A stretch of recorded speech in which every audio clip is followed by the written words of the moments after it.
My wife's teddy bear turned out to be her secret lover. My wife, who'd always hated stuffed animals, suddenly bought a giant teddy bear and started sleeping with it every night. She'd rather cuddle that thing than me. I couldn't take it anymore. At our son's first birthday party, I asked for a divorce. Everyone was stunned. Rachel threw her wine in my face, furious. You're jealous of a teddy bear? Have you lost your mind? I wiped the wine from my face, my voice cold. You said you wanted to spend your life with that teddy bear. I'm just giving you what you want. Marcus. Our son just turned 1, and you're divorcing me over this ridiculous excuse? You're a complete asshole. Rachel's eyes filled with tears, her whole body shaking with rage. Sign the papers. Tomorrow morning, 9 a.m. at the courthouse. I dropped the divorce papers and turned to leave, ignoring the shocked gasps from our guests. Nobody understood why this supposedly perfect couple was suddenly falling apart. Rachel's eyes flashed with panic. Her parents' faces darkened instantly. They hadn't expected me to be this decisive. Her assistant, Jake Morrison, grabbed my arm. Come on, man. All women like stuffed toys. Stop being crazy and apologize to Rachel. Don't forget how she almost died giving birth to your son. She refused the epidural, endured 2 days of agony, all for you. She sleeps in the guest room with the baby so you can rest. Why can't you appreciate what she does for you? The guests piled on. Jake's right. You two have a good thing going. Why throw it away? Do you know how many guys would kill to have a wife like Rachel? If something's wrong, sit down and talk it out.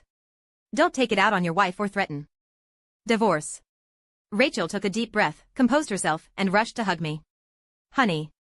We've been together for 12 years dating, engagement, marriage. I know you're usually so gentle, never lose your temper. Is something wrong at work?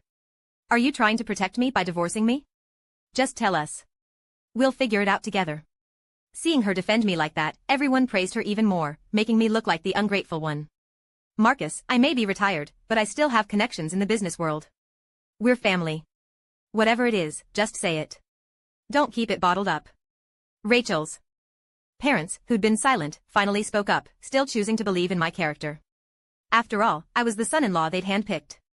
Ignoring everyone's stares, I pushed Rachel away. It's simple. I don't love you anymore. The room went dead silent. What? Say that again. Rachel froze, tears starting to fall. I said I don't love you anymore. Did you hear me clearly this time? I moved to leave again. Stop right there. Jake yanked me back by my collar, shouting, enough. Even as her assistant, I can't watch this anymore. Did you forget how much you loved her? You pursued her for 3 years. Then dated for 6 more before getting married.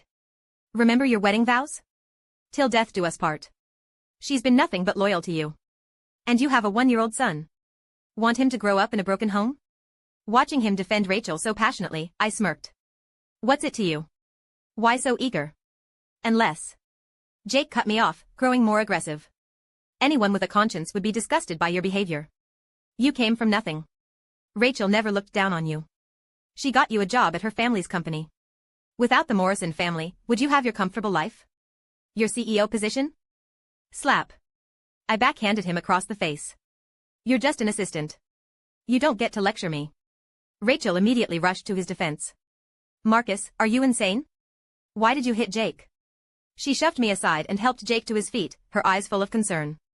He deserved it. I clenched my fists, feeling completely justified. Everyone turned against me instantly. They thought my usual good temper had been an act all along. That I was actually a violent hypocrite. Jake turned to Rachel. I'm sorry, Rachel. This is my fault. I shouldn't have interfered. I made Mr. Thompson angry. Please don't blame him. He hung his head, looking contrite. It's not your fault. I'm the one who dragged you into this. Rachel comforted him, then turned to me with pleading eyes. Honey, our problems don't need to involve others. Today is our daughter's first birthday party. Please stop this. I'm begging you. Tears streamed down her face as she spoke. Her submission versus my aggression painted a clear picture for everyone. The guests all sided with Rachel. Her father took a deep breath and tried again. Marcus, you've been a devoted husband and son-in-law all these years. This doesn't have to escalate like this. If you have real evidence that you've been wronged, show us. I'll make sure you get justice. He was offering me an out. But I didn't take it. I remained cold and resolute. This divorce is happening. Mr. Morrison's face turned dark. Rachel looked at me with tear-filled eyes. Honey, is there someone else? Think whatever you want. If you say there is, then there is. My indifference was palpable.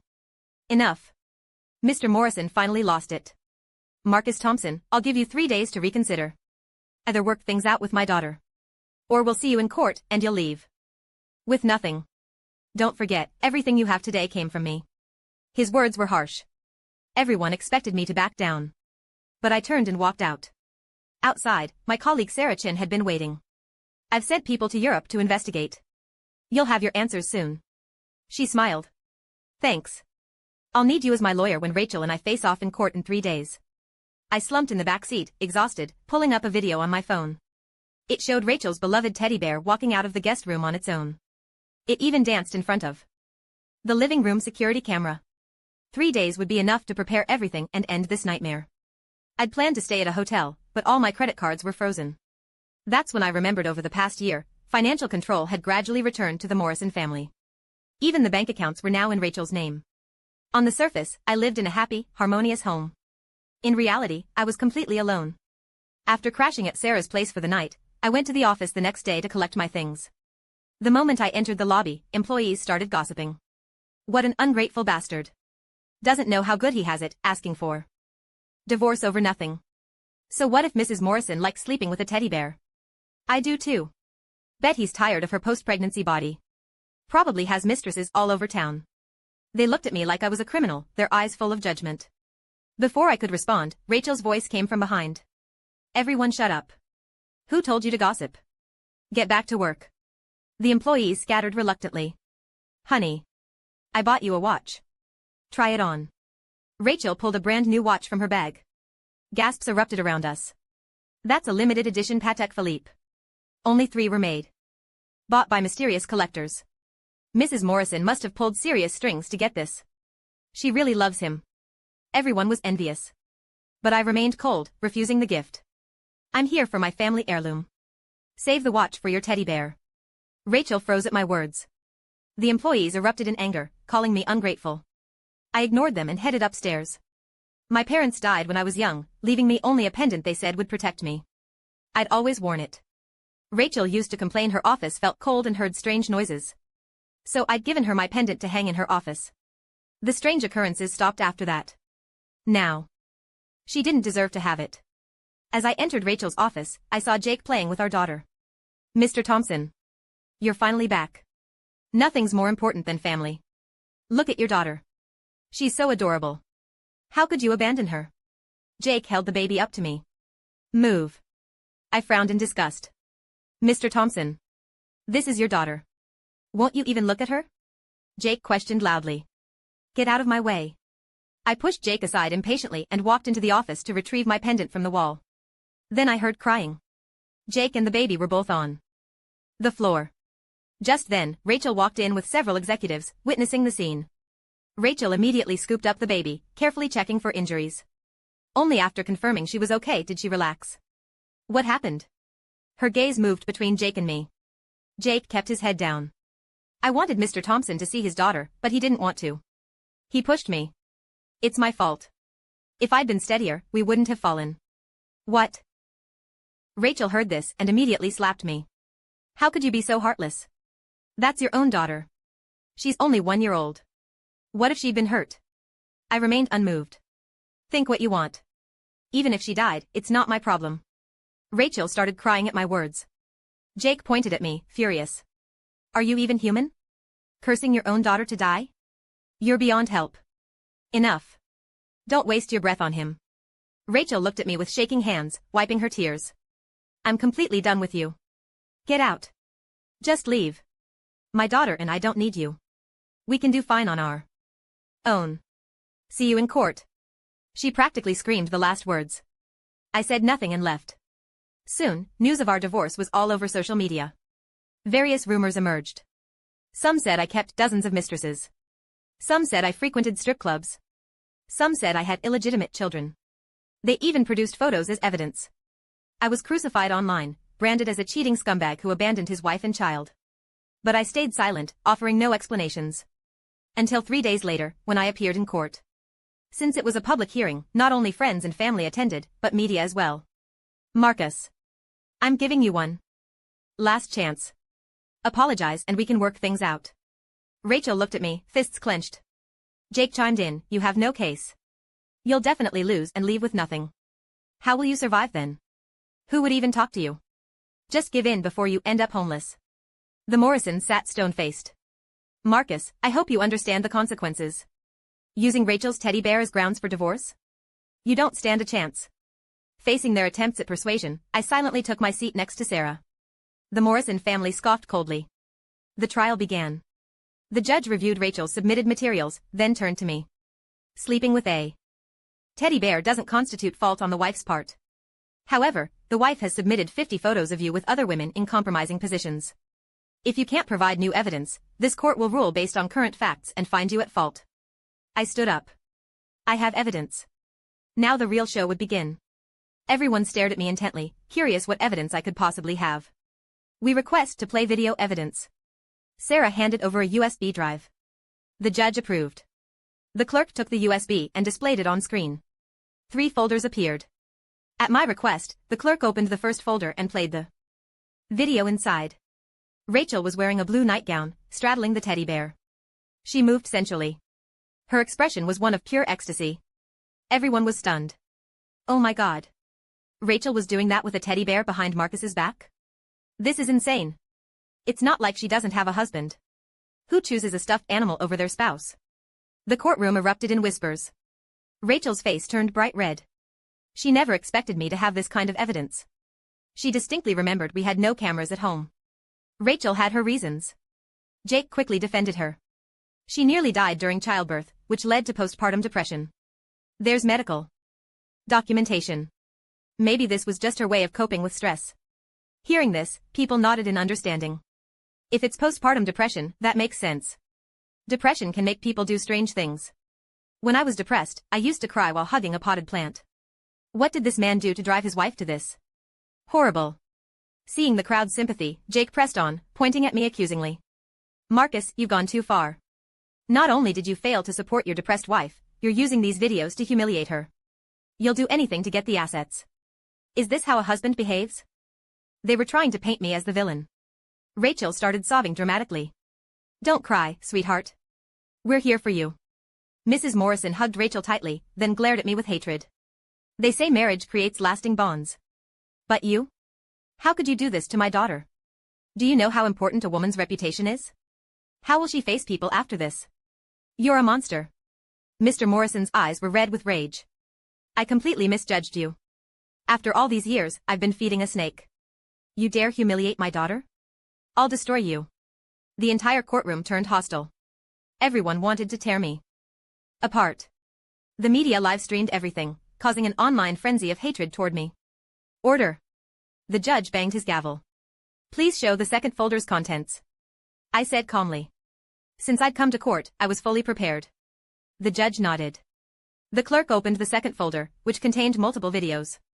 The first video was the one I'd watched in the car. The teddy bear walked out of the bedroom on its own and danced in front of the security camera. Everyone's eyes widened in shock. Is this place haunted? How can a teddy bear stand up and dance by itself? The murmurs grew louder as people realized this wasn't simple. Jake, who'd been so righteous before, suddenly looked nervous, a flash of guilt in his eyes. Rachel went pale and quickly changed tactics.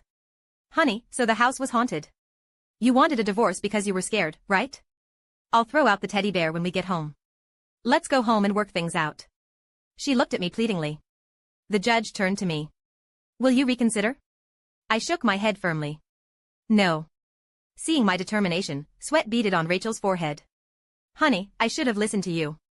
Let's not do this, okay? She was finally panicking. I remained silent. Sarah requested to play the second video. This time, the teddy bear was hugging Rachel and spinning her around, then got down on one knee to give her flowers.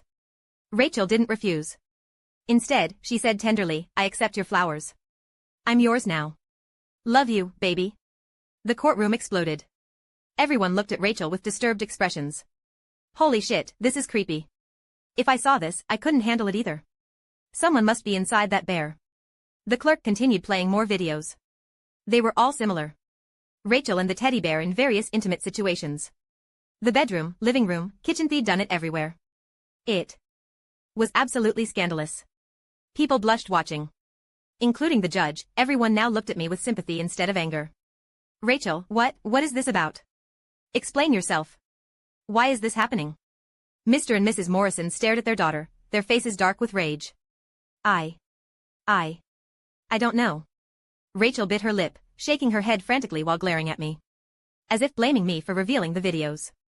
Jake's eyes darted around before he came up with another excuse. Rachel was possessed. Even Rachel was stunned by this claim. What? Possessed? Explain yourself. Mr. Morrison grabbed onto this lifeline. He desperately didn't want to believe his daughter could be so depraved. When Rachel gave birth, Marcus hired some mystic to ensure safety, who knows where he found them. After that, Rachel suddenly became obsessed with teddy bears. There must be a connection. Jake spoke with conviction. Yes, that's right. I stayed over a few nights and felt something was off. I kept hearing strange noises at night. One night I got up to use the bathroom and saw a dark shadow. I thought I was seeing things, but now I think it was a spirit. The Morrisons nodded in agreement. Then Jake glared at me accusingly. Marcus, you're heartless. Rachel gave you everything, helped you succeed, and you used these evil methods against her. You planned this all along. Rachel caught on and started crying. No wonder you pushed our daughter. You wanted us both dead so you could inherit everything. She presented office surveillance as evidence. As absurd as it sounded, many people believed it. Oh my God, hiring mystics to curse his wife and daughter so he can steal their money. Marcus is an animal. No wonder a nobody orphan like him succeeded so easily and caught the Morrison family's attention. He must have been using dark magic all along. This man is terrifying. Of course, there were skeptics too. Ghost stories are all fake. Someone must be hiding in that bear. But Rachel's supporters used the incident of me pushing Jake and the baby as proof. Seeing the tide turning, Jake added, Marcus, you'd better divorce quietly and leave with nothing. Otherwise, your reputation will be completely destroyed. I smiled calmly. Are your explanations and evidence really that solid? Jake snorted confidently and told the judge, Marcus is unrepentant. Please punish him severely.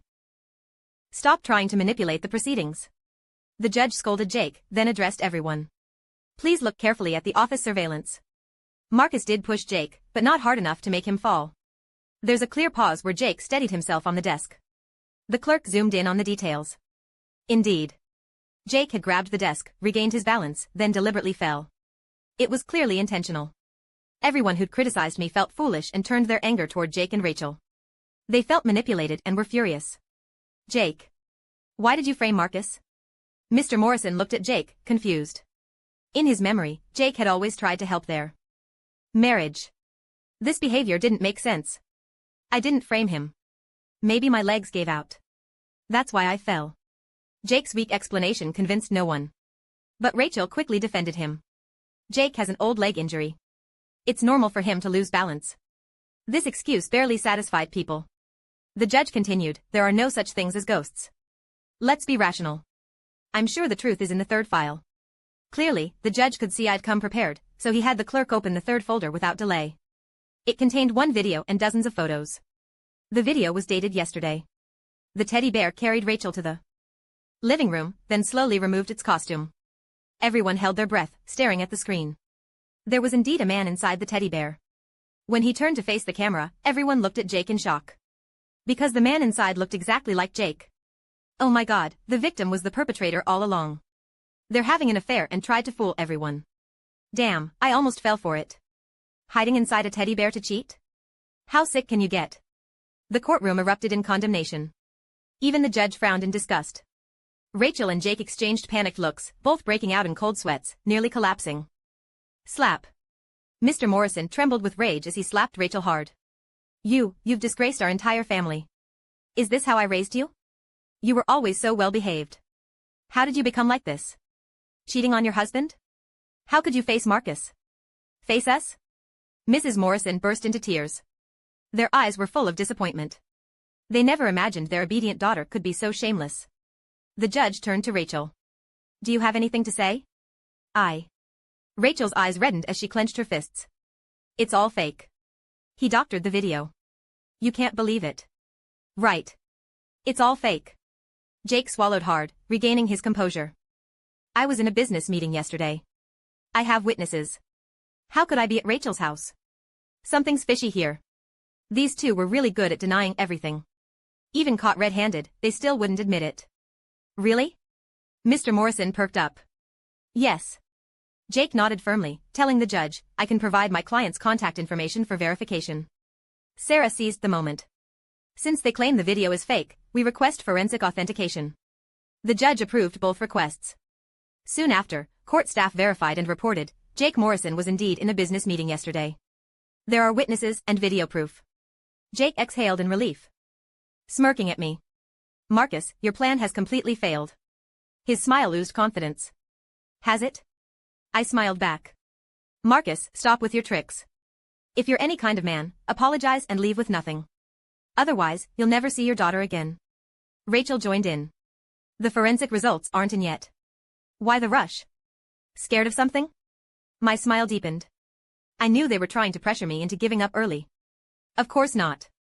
I'm just giving you a chance to save face. Rachel protested weakly.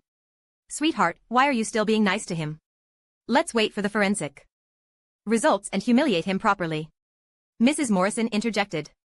Making things too ugly isn't good. Rachel looked uncomfortable, lacking confidence. We have the truth on our side. What are we afraid of? Mr. Morrison rolled his eyes. If we don't clear this up today, your reputation is ruined forever.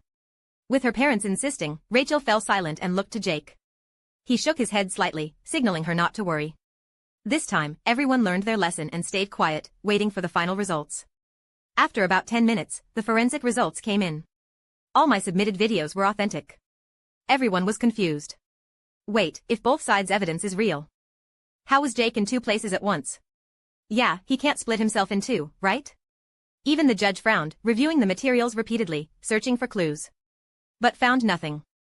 Jake spoke up. The authentication must be wrong. I can't be in two places at once, which means Rachel is innocent. He was trying to use this technicality to escape. But the judge wasn't fooled. Instead of making a ruling immediately, he asked me again, do you have more evidence? Yes. I nodded. Sarah produced new documents, addressing Jake. One person can't be in two places, but what about twins? Her words were like lightning, illuminating everything. If they were twins, it all made sense. I'm an only child. Jake laughed coldly. You can check with the authorities. Right, Jake has no siblings. Marcus, what game are you playing now? Rachel backed him up. Mr. Morrison added, I've met Jake's family. Never heard of a brother.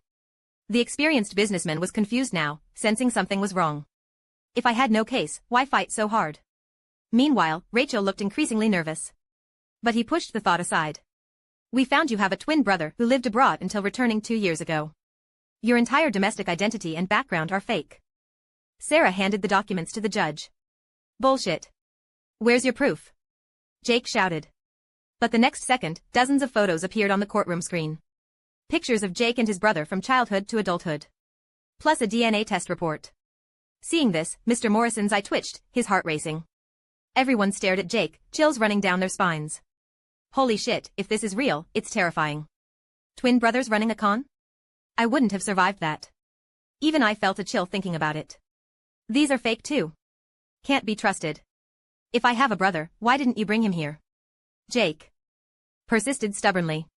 Right after he spoke, a bailiff whispered something to the judge. The judge's expression brightened. The police have important evidence for this case. Let's video conference with them. The connection established. Police were interrogating a suspect. Name: Jason Morrison. Family? Just one older brother, Jake Morrison, currently Rachel Morrison's assistant at Morrison Corporation.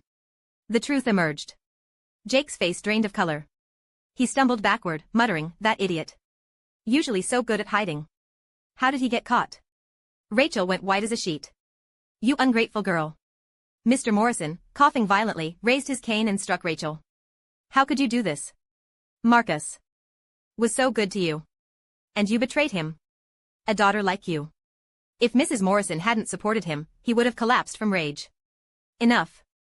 Rachel suddenly snapped, lashing out. Stop yelling, you old fool. So what if I divorce Marcus?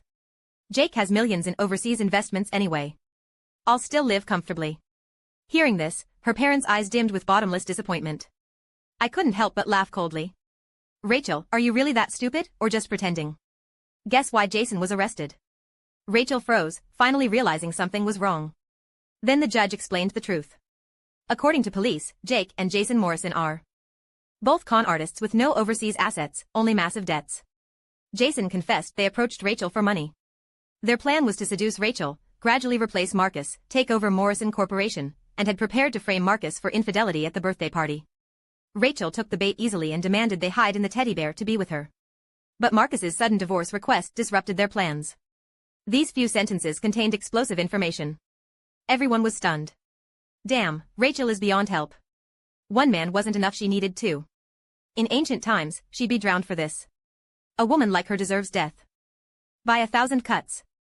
Poor Marcus. Everyone cursed Rachel while sympathizing with me. Rachel, who'd been so confident before, was now completely stunned. She turned to Jake. You're a con artist? You lied to me? Jake kept his head down in silence. Rachel lost it, clawing at Jake wildly. Bastard. You tricked me. Why don't you just die? Jake had enough and shoved her hard. Blame me? You're the one who couldn't keep your legs closed. If you hadn't been tempted, how could we have succeeded?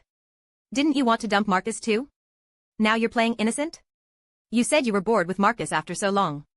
You said you liked variety? Oh, and you hired trolls to create fake photos framing Marcus for cheating. He grew angrier, slapping Rachel repeatedly. If you'd been more careful, would our plan have failed? I've lost everything. I'll kill you. He wrapped his hands around Rachel's throat. The bailiffs rushed to separate them and took Jake away. Rachel collapsed on the floor, sobbing uncontrollably. But no one pitied her. Your Honor, please make your ruling. I took a deep breath. Don't rule yet. Rachel scrambled to me desperately. Honey, I'm sorry. I know I was wrong. I'll change. I'll never betray you again. I'll be a good wife. We have a child together. She's only one. She needs her father. Whatever I did wrong, the child is innocent. Mentioning the child, people showed some sympathy, urging me to fight for custody. I sighed. Rachel, you still don't get it. The child is innocent. But she's not mine. Sarah presented a DNA report to the judge. DNA comparison shows no biological relationship between the child and Marcus Thompson. Mr. Morrison coughed up blood instantly. Everyone's anger toward Rachel intensified. We thought she'd learned her lesson. But she was still lying.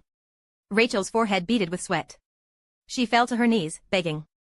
Honey, it was an accident. I didn't know. I didn't mean to. I was drunk. Jake seduced me, tricked me. Hearing this, I finally lost it. Tricked you once, or 100 times? Jake tricked you, but what about Jason? What about hiding in the teddy bear? All those videos, and you're still denying it? If I hadn't been suspicious and installed cameras, I'd probably be dead by now with no one to claim my body. You've become unrecognizable. You're not the Rachel I married. I discovered the truth 2 weeks ago. Coming home unexpectedly, I caught Rachel and Jake in the bathroom and overheard their conversation. To protect myself, I endured for 2 weeks, made preparations, and asked Sarah to investigate. Thank God I uncovered the truth in time. Otherwise, I'd have lost everything and been destroyed by public opinion. Honey, I'm truly sorry. Please give me another chance. I can't live without you. Rachel clung to my legs, begging again. Enough. I have no wife like you. You chose to cheat, so I'll grant your wish. My voice was ice cold. Rachel had no choice but to beg her parents. Mom, Dad. Please help me. Say something. How will I survive? She seemed to forget how she'd cursed her own father earlier. Can't survive? Then die. Mr. Morrison gnashed his teeth, turning to the judge. I support their divorce. I support Rachel leaving with nothing. And all my assets will go to Marcus as compensation. The Morrison family has wronged Marcus. Mrs. Morrison agreed completely. After speaking, they moved to kneel and apologize to me. This isn't your fault. I quickly helped them up. You've been good to me. I'll take care of you as I always have. The guilty party was clear. The Morrisons had been deceived too. They'd always treated me like their own son. My words moved them to tears. The courtroom applauded for me. The media immediately broadcast the updates. The internet exploded with condemnation of Rachel, Jake, and Jason as scum. Please forgive me. Give me a chance. Please. Rachel kowtowed desperately. But everyone remained cold. This court rules. Rachel Morrison is at fault and bears full responsibility. She leaves the marriage with nothing. As the judge's gavel fell, Rachel wept in despair, slapping herself in regret. Her parents didn't help her. Too ashamed to stay, they left first. Marcus. You can't leave. You can't. Seeing me go, Rachel lunged forward frantically but was restrained by bailiffs. She still faced criminal charges for hiring trolls and manipulating public opinion. Outside the courthouse, I told Sarah, thank you. Without you, I'd have been destroyed. Sarah smiled, a hint of pride in her voice. Then you should thank me properly. How about with your heart? I took her hand. We walked into the sunset together, our shadows stretching long behind us. The end.